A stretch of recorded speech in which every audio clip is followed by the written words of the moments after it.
No culto da noite será Judas, versículo 2. Mas Judas, versículo 1. Chega no Apocalipse, engata ré, é o livro imediatamente anterior. Querem colocar-se em pé, por favor?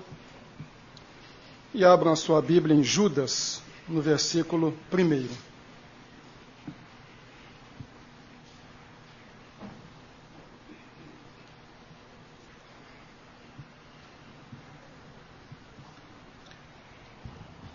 Judas, servo de Jesus Cristo e irmão de Tiago, aos chamados, amados em Deus Pai e guardados em Jesus Cristo.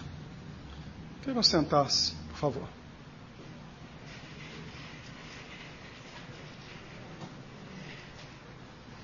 Quero usar este texto de Judas nesta manhã para responder esta pergunta: o que é um cristão? Mas a primeira coisa a definir é esta: quem é este Judas? Eu me lembro quando eu me converti que fiquei escandalizado. Como é que Judas traiu a Jesus e ainda ficou com um livro escrito no Novo Testamento? A única identificação que o autor dá de si é esta: irmão de Tiago. Voltemos um pouco atrás em nossa tentativa de identificar quem seja este Judas. Mateus, no capítulo 13, no versículo 55. Em Mateus 13, 55, o povo está admirado do caráter de Jesus. Então, deixa transparecer sua dúvida sobre ele com estas perguntas: não é este o filho do carpinteiro? E não se chama sua mãe Maria? E seus irmãos Tiago, José, Simão e Judas? Encontramos então no Evangelho de Mateus um Judas que tem um irmão chamado Tiago. É o Judas, irmão de Jesus. Aqui a ordem é esta: Tiago, José, Simão e Judas. Em Marcos, no capítulo 6, no versículo 3, encontramos esta referência. Não é este o carpinteiro, filho de Maria, irmão de Tiago, de José, de Judas e de Simão? Tiago deveria ser o irmão mais velho imediatamente após Jesus. Esses irmãos de Jesus não criam nele. Diz João que numa ocasião os próprios irmãos saíram para prendê-lo porque julgavam que ele estava fora de si. Mas em Atos 1,14 a situação se muda. Estes irmãos que não criam em Jesus, que até mesmo julgavam louco, têm agora uma nova posição. E lemos em Atos 1,14: todos estes perseveravam unanimemente em oração com as mulheres e Maria, mãe de Jesus, e com os irmãos dele.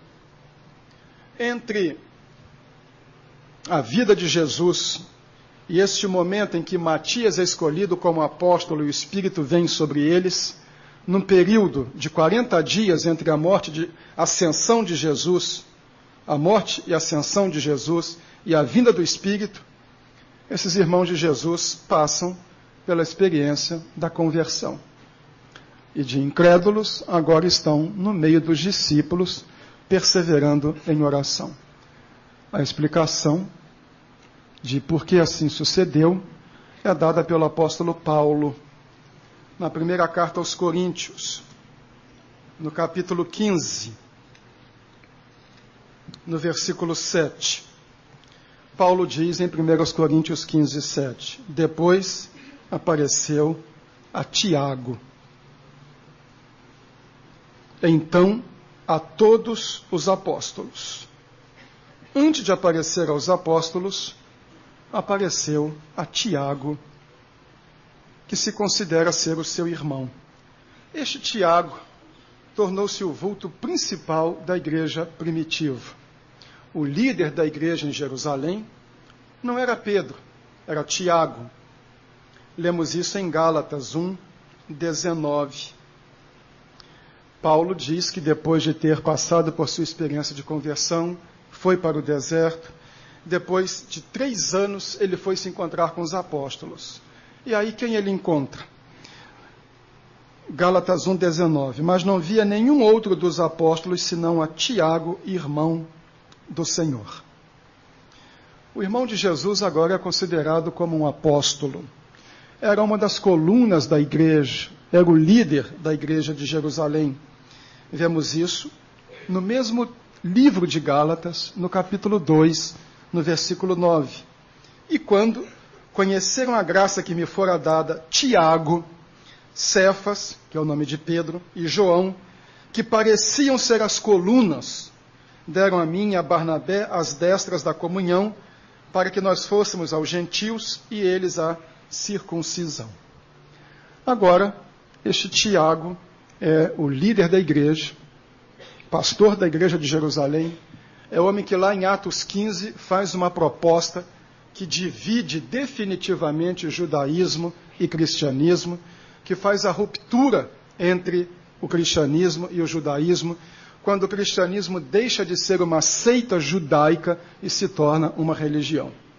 É deste líder da igreja que Judas diz ser irmão. Por humildade ele não diz Judas, irmão do Senhor. De Jesus ele se diz servo. Judas, servo de Jesus Cristo. Como o nome Judas era um nome muito comum, Judas significa louvor, era um nome comum para os judeus, ele procura se identificar. Usa o nome do irmão, porque Judas tem uma porção, mas Judas, irmão de Tiago, há um só. De Jesus ele se apresenta como servo. O termo grego é doulos, que significa escravo. É interessante a nossa capacidade de mudar as palavras e dar-lhe uns outros sentidos. Para uma pessoa dizer-se serva de outra, isso era muito humilhante. Porque um servo, doulos, um escravo, era alguém sem vontade própria, um instrumento, uma coisa. Por exemplo, no direito romano, o doulos era res, uma coisa, um objeto do seu possuidor, que tinha inclusive direito de vida e morte sobre ele. Quando Judas diz que de Jesus ele é servo, escravo, é isso que ele tem em mente. Curioso que hoje as pessoas usam o termo servo como título nobiliárquico. Eu sou servo de Deus. Eu não sirvo aos homens, eu sirvo a Deus. A gente vê servo com tanto rompante, vê servo tão arrogante, servo tão pomposo, escravos autoritários. Eu sou servo de Deus, não sou de vocês, eu sou de Deus, eu sirvo a Deus. É difícil entender como é que nós mudamos as palavras, tiramos o seu sentido. Há uma referência a Judas fora do texto bíblico.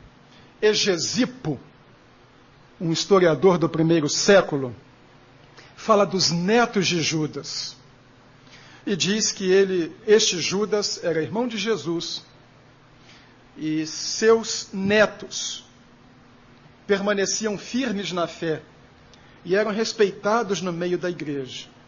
Domiciano, imperador romano, na sua tentativa de abafar o cristianismo, incomodou-se porque esses homens eram sobrinhos netos de Jesus. E era para ele inquietante que houvesse descendentes físicos de Jesus ainda no Império Romano. Pediu que viessem à sua presença e foram trazidos. O imperador Domiciano viu que eram pessoas pobres, rústicas, humildes e acabou deixando-as de lado por ter visto que não significavam perigo algum para o Império Romano. Bem, todas estas coisas foram para nos deixar neste ponto. Quem é o homem que escreve esta carta? Ele é ou o terceiro irmão de Jesus na lista de Marcos, ou o quarto na lista de Mateus. Ele conviveu com aquele menino dentro de casa. Se fosse nos dias de hoje, diríamos, jogaram bola de gude juntos. Brincaram de pique juntos. Que Jesus já nasceu com 30 anos. Foi criança. De repente ele vê seu irmão pregando umas coisas estranhas. E a única coisa que ele pode pensar é isso: meu irmão pirou. Se eu estou entendendo bem, meu irmão está dizendo que é Deus. Quer dizer, isso não tem nenhum sentido. Eu conheço esse camarada. Ele não é o que ele está dizendo que é. Provavelmente deve ter participado do grupo com os outros e dito assim: gente, precisamos internar nosso irmão. Se fosse hoje, levá-lo a um psicólogo, depois a um psiquiatra, umas boas injeções e internar, porque ele está enlouquecido. Depois encontramo-lo adorando o irmão. E mais tarde vamos encontrar na história que ele morre pela fé no seu irmão. Então esta pequena carta, pela qual nós passamos batidos, porque ela está já no vestíbulo do Apocalipse, os nossos olhos se voltam para o Apocalipse, Judas, deixamos de lado, é uma carta que tem valor. É de alguém que conheceu a Jesus humanamente e que depois o conheceu pela experiência de fé. E no versículo 1, ele nos deixa bem claro o que é o caráter de um cristão. A carta que ele escreve é para os cristãos em geral. Como é que ele chama os cristãos? 3 nomes: chamados, amados e guardados. Nesses 3 títulos ele dá um perfil do que seja um cristão. O que é um cristão? Não é uma pessoa exótica. Não é uma pessoa com roupa esquisita, mal vestida. Não é uma pessoa alienada também dos problemas da vida. Mas aqui está uma descrição dela. Primeiro, chamado. O que é um cristão? Um cristão é um chamado. Bem, alguém vai dizer, e daí? Vamos pensar um pouco no termo. O grego é kalein. Kalein é usado nos escritos gregos em 3 sentidos. Primeiro, uma pessoa que é chamada a uma festa. Foi convidada para uma festa. Era o termo que se usava para uma convocação aos grandes festivais da cultura grega. Segundo, kalein era usado também no chamado ao dever. Quando o jovem grego era chamado ao serviço militar, este era o verbo. Quando alguém era chamado ao cumprimento como cidadão de pagamento de impostos, este era o verbo. Quando alguém era chamado para reunir-se em assembleia, para então deliberar sobre assuntos da comunidade, os gregos são os pais da democracia, era este o verbo, kalein. Também era usado no sentido de um chamado ao julgamento. Alguém tinha um processo sobre si e era chamado para comparecer ao tribunal. A intimação da pessoa ao tribunal para responder a este processo era um kalein. Então o verbo se usa para o chamado para uma festa, o chamado a desempenhar a sua responsabilidade como cidadão e o chamado a um julgamento. Os 3 usos expressam muito bem a chamada do cristão. A salvação é uma festa, é um momento de alegria. A pessoa é chamada para seguir a Cristo não numa vida macambúzia. Há muita gente que pensa que seguir a Cristo é viver aquela vida tão espartana.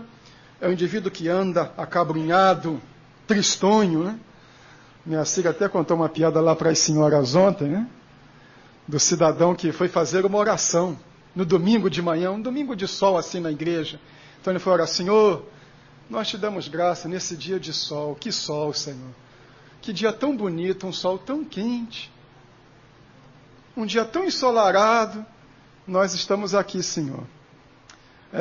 Senhor, nós não somos como aqueles outros, estão lá na praia ou na piscina, tomando aquela cerveja geladinha. Nós estamos aqui, Senhor. Aquela alegria que fala assim, puxa vida, que programa de índio. Mas há muita gente para quem ser cristão é viver emburrado, de mal com a vida. Dá patada em todo mundo por causa da sua fé. É grosseiro. E acha que sua consagração se mede por ele ser aborrecido. A vida cristã É uma caminhada com um homem que celebrava a vida. Já chamei a atenção para isso. Nós não vemos em nenhum lugar nos evangelhos Jesus jejuando com alguém. Mas sempre encontramos comendo com alguém e bebendo com alguém. Não vão usar isso como desculpa, nem a história e nem o que eu estou dizendo agora, para sair daqui depois e encher a cara. Não vão usar isso. Mas a crítica que se fez a ele, eis aí um homem comedor de carne e bebedor de vinho. Um homem que celebrava a vida. Quem é que pode, melhor do que alguém que colocou a sua fé em Cristo, saber o que é a alegria de viver? Ninguém. Ao mesmo tempo que é chamado para celebrar a vida, o cristão tem um dever. Há pessoas que só pensam em termos de bênção, não pensam em termos de responsabilidade, em termos de ser úteis. Que elas têm uma experiência de fé que podem repartir com outras. Que elas têm uma mensagem que mudou a vida dela e que pode mudar a vida de outros. Que Deus deu recursos financeiros a elas, não para que os dissipem nababescamente, ou para que o servo fique feliz da vida de forma sibarita, mas para que deem aos seus bens também uma função social. O senso de dever. Como nós temos hoje servo pomposo e pouco servo escravo. Gente que deseja visibilidade, respeitabilidade, mas que não deseja colocar o ombro debaixo da carga. Se o trabalho vai me dar espaço e me tornar visível, eu quero. Mas se é uma coisa que ninguém vai ver, não. Não são servos. Querem ser acionistas majoritários do reino de Deus. O cristão é um chamado para o serviço também. Ao mesmo tempo, ele é chamado para um julgamento. Não, mas espera aí, pastor. Nós não seremos julgados para a salvação ou condenação, não. Mas que seremos, seremos. Segunda carta de Paulo aos Coríntios, no capítulo 5, no versículo 10. Segundo aos Coríntios 5:10.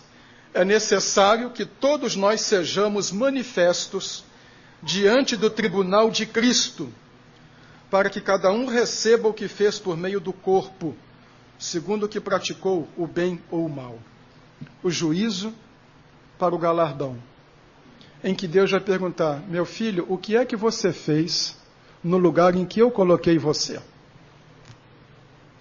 Eu coloquei você numa posição de destaque na sociedade, como um professor universitário, como um médico, como advogado, como empresário. Eu coloquei você com ascendência sobre pessoas. O que é que você fez disto? Eu coloquei você numa posição em que a sua palavra era acatada, em que as pessoas ouviam o que você dizia. Você falou sobre futebol, falou sobre política e sobre economia. Você falou sobre a salvação em Jesus Cristo. Eu coloquei recursos financeiros na sua mão, além de se refestelar e desfrutar deles. O quanto você investiu no reino? O quanto você colocou em missões? O quanto você investiu em vidas? O que é um cristão? É alguém chamado para desfrutar alegria, chamado a desempenhar o seu dever como filho de Deus, e alguém que será chamado a julgar, a ser julgado pelo uso, pela mordomia das coisas que Deus colocou em sua vida material. O bem ou o mal que fez segundo o uso do corpo. Não é só eu estive na igreja, eu louvei, eu adorei, eu entrei em transe. O que é que você fez com as coisas que eu lhe dei? É assim que um cristão é um chamado. Depois ele diz, chamados amados. Mas prestem atenção, ele não diz amados por Deus. Ele diz amados em Deus. Isso não é uma questão irrelevante. No grego, as preposições são muito fortes, muito mais do que na língua portuguesa. São amados por Judas, nos laços de Judas com Deus. É o vínculo entre eles. O vínculo entre eles é o amor de Deus. Às vezes nós julgamos que são dignos do nosso amor as pessoas que são do nosso nível social ou cultural na igreja, ou que estão no nosso credo ideológico, não é do meu partido, não é da minha linha. Então, eu não quero amizade. Eu comentei aqui, numa ocasião, que quando fui pastor na primeira de Manaus, 2 membros da igreja com quem eu me dava muito bem, eram exatamente o oposto. Um lutou na guerrilha do Araguaia e recebeu a medalha do pacificador. Eu fui a esta solenidade, em que ele recebeu a medalha do pacificador. O outro era líder sindical dos petroleiros do Amazonas e filiado ao PT. E os 2 eram membros da mesma igreja, e os 2 eram irmãos em Cristo, e se portavam como irmãos em Cristo. Muitas vezes deixamos que nossas diferenças sociais, culturais, políticas e até clubísticas, que são diferenças menores, se sobreponham à semelhança maior, que é a semelhança da nossa fé em Cristo. Amados em Deus. Paulo fala de um irmão, em Romanos 16:8, chamado Ampliato. Saudai a Ampliato, meu amado no Senhor. Paulo tinha um vínculo com Ampliato. Em Cristo, os 2 eram irmãos. A vida cristã é uma vida de laços de amor. Esse é um outro problema para a igreja evangélica contemporânea. Para muita gente, a vida cristã é algo isolacionista, só existe a pessoa e Deus. Então, toda a linguagem dela é intimista. E isso vai se generalizando tanto que até muitos de nossos cânticos têm uma linguagem completamente intimista. É a pessoa e Deus só. E não existe o mundo. Ele quer ir à sala do trono, louvar, adorar, tocar vestes, mas a gente olha onde é que está o irmão, onde está o outro. Isso é a influência do pietismo alemão, que invadiu a teologia do século XX. A teologia sempre chega na América com uns 100 anos de atraso, mas o pietismo alemão do século XIX chegou no cenário protestante americano no século XX. A coisa é entre você e Deus, só existem você e Deus, é o seu relacionamento com Deus, então a pessoa se isola. Como eu já disse, a pessoa é capaz de ir a uma semana de vigília de oração, entregando todos os seus bens para ela receber uma bênção. Mas não vai a uma reunião de oração para interceder pela salvação dos pecadores. Ela está pensando apenas nela. Como diz Francis Schaeffer, a salvação é individual, mas não é individualista. Deus salva pessoas, mas as pessoas são agregadas a uma família. Não existem apenas o indivíduo e Deus. Existe o grupo. No mundo, o outro é oportunidade de ganho. Rubem Alves conta de uma ocasião que ele estava engraxando um sapato numa praça, e o engraxate, o menino, ficava olhando para os homens que vinham, mas olhava para os sapatos. O menino só via sapatos a engraxar, não via pessoas. Depois ele fala, é como o agente funerário, ele fica lá na porta da agência. Então, passou lá um moço, uma criança, ele não está olhando não. Mas passou um sujeito lá de bengala, ele já fica olhando, aquele é um provável cliente. Esta é a visão do mundo. O outro é uma oportunidade de ganho. Na vida cristã, o outro é uma oportunidade de serviço. Os cristãos tendem a se avaliar por gestos, por frases, pelos maneirismos, aquele famoso "oh, amado, graça e paz". Mas o Novo Testamento mostra que o relacionamento não é relacionamento gestual ou de palavras. 1 de João, capítulo 4, antes de Judas, uma página, versos 20 e 21. 1 de João 4, 20 e 21. Se alguém diz, eu amo a Deus, e odeia seu irmão, é mentiroso. Pois quem não ama seu irmão ao qual viu, não pode amar a Deus a quem não viu. E dele temos este mandamento, que quem ama a Deus, ame também a seu irmão. É muito fácil dizer que eu amo a Deus, porque muitas vezes Deus é uma projeção de conceitos meus. E ali cabe o que eu quero. Mas Deus não é visível, palpável, tocável. E não é a nossa religiosidade de consumo, a externalidade que temos, que Deus avalia como nossa fé. Mas é a forma como nós tratamos os outros. Então, um cristão é amado e ama os outros no Senhor. O que é um cristão? Alguém chamado, amado, e a terceira expressão, guardados em Jesus Cristo. É alguém que nunca está só, nem largado. Na pastoral de hoje, sem querer dar bordoada indiscriminada, eu menciono a minha estranheza da senhora que semanalmente ia à sessão de descarrego para se livrar dos encostos. Eu fiquei pensando, como é que pode ter encosto toda semana? Deve estar com uma vida bem ruinzinha, porque mal saem, mal entram. Que Salvador é este? Quando lemos na 1 de João 5,18, antes o guarda aquele que nasceu de Deus, Jesus Cristo, que é o nascido de Deus, e o maligno não lhe toca. Aquele que é de Cristo é guardado por Cristo, é protegido do mal. Uma das grandes heresias e esquisitices contemporâneas é esta de falar de crentes endemoniados. Ora, se alguém deu o coração a Cristo e a morada do Espírito Santo, será que existe alguém mais poderoso que o Espírito Santo? Vamos fechar então a igreja. E como dizia Nelson Rodrigues, sentemos no meio-fio e choremos lágrimas de esguicho. Porque se uma pessoa entrega a vida a Cristo, é morada do Espírito, templo do Espírito, e vai ter um monte de encosto, a coisa está ruim. Como uma pessoa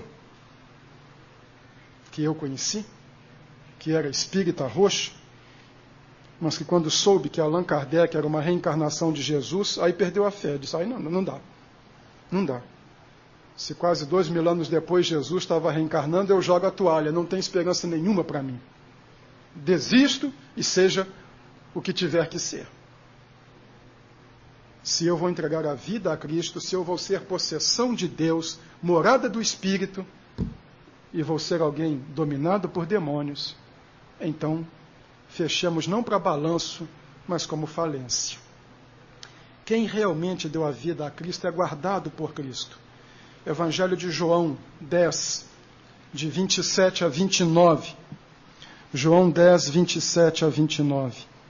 As minhas ovelhas ouvem a minha voz, e eu as conheço, e elas me seguem. Eu lhes dou a vida eterna. Jamais perecerão, ninguém as arrebatará da minha mão.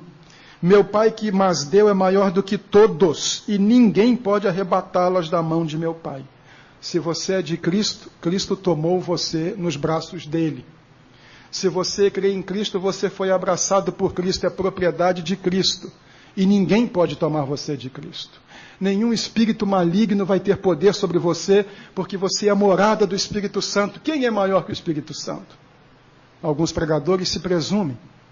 Mas se alguém é realmente propriedade de Deus, servo de Cristo, morada do Espírito, então é guardado e guardado para sempre. Não é um coitado. Não é um julgado fora. Eu gosto muito da segunda carta de Paulo a Timóteo. Gosto particularmente do capítulo 4. Segundo os comentaristas, Paulo escreveu esta carta pouco antes de morrer. Dizem eles, talvez, um período entre 2 a 6 meses antes de sua morte. Provavelmente, 2 meses é um prazo correto. 2 meses depois de ter escrito esta carta, ele foi decapitado. Em 2 Timóteo 4, de 16 a 18, Ele fala do julgamento que deliberou por sua condenação. Ninguém esteve lá. Serviu as igrejas a vida inteira e no fim foi abandonado. Mas ele diz, na minha primeira defesa, ninguém me assistiu. Antes, todos me desampararam. Que isso não lhes seja imputado. Puxa, que dor. Continua ele, mas o Senhor esteve ao meu lado e me fortaleceu para que por mim fosse cumprida a pregação. Paulo era realmente chato. Vai para o tribunal para ser julgado, em vez de se defender, ainda prega o evangelho. Por isso ele foi quem foi. Para que por mim fosse cumprida a pregação e a ouvissem todos os gentios, e fiquei livre da boca do leão. O Senhor me livrará de toda má obra e me levará salvo para o seu reino celestial. A quem seja a glória para todos sempre. Amém. Ele sabe que ele vai ser levado para a glória celestial. Mas ele está seguro. Esta é a maravilha de ser um cristão. Guardado aqui e levado por ele para a eternidade.